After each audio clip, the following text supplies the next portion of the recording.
এই রমজানের মাধ্যমে তুমি তাকওয়া অর্জন করো, গুনাহ থেকে নিজেরে কন্ট্রোল করো। রোজার দ্বারা তাকওয়া যেই পরিমাণ অর্জন করা যায়, অন্য আমলের দ্বারা এই পরিমাণ অর্জন করা যায় না।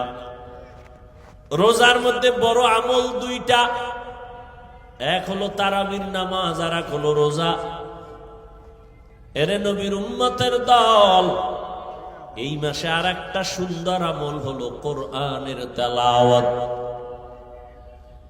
আমি আগেই বলছি, মনে থাকলে আবার বলেন, রমজানে একটা নফলের দাম কি একটাই না ফরজের সমান? একটা ফরজের দাম 70টার সমান। ও এলাকার মুসলমান যুবক বাবারা, মা বোনেরা, বৃদ্ধ বাবাজিরা, আগামী রমজান পাওয়ার গ্যারান্টি আছে। অতএব আমার অনুরোধ, এই রমজান যারা পাইছেন, পাবেন, আপনারা এই সময় নষ্ট করবেন না, নফল ইবাদত ছাড়বেন না। নফল ইবাদতের মাধ্যমে দাম কি হবে জানেন? কিয়ামতের দিন ফরজ আমলের যত ঘাটতি হবে সব নফল দ্বারা পূরণ হবে। অথচ আপনাকে কে জানি বয়ান দিছে নফল লাগে না, অথচ স্পষ্ট হাদিস, ফরজ আমলের ঘাটতি পূরণ হবে নফল আমলের দ্বারা। আর রমজানে একটা নফল ফরজের সমান। এই রমজানে নফল ছাড়বেন কেন? ও তারাবি পড়নেওয়ালা বাবারা, আপনারা নফল যত পারেন বাড়ায় পড়বেন। কমপক্ষে 20 রাকাত যেন তারাবি হয়। 8 রাকাত নিয়ে কেউ দ্বন্দ্বে যাইয়েন না, কোনো দূরত্ব নাই। ইবাদত আল্লাহর জন্য করবেন।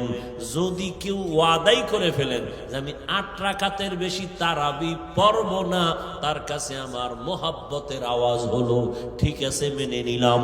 আপনি 8 রাকাতই তারাবি পড়েন, তবে বাকি 12 রাকাতও পড়েন, নফল হিসাবে পড়েন।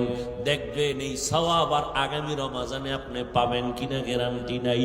অথবা রমজান পাইছেন, আপনি অসুস্থ, লাভ কি? ওই দেখেন না একদল, রমজান আইলেই বিপদ, মনে হয় অসুস্থতা বেড়ে যায়।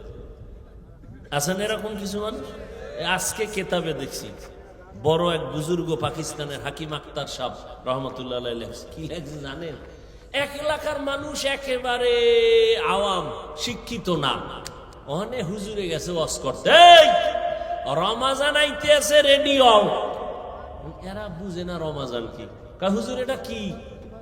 এটা আইলে ফজরের আগের থেকে সন্ধ্যা পর্যন্ত না খায় থাকা লাগবে। এটা আবার কোন গজব?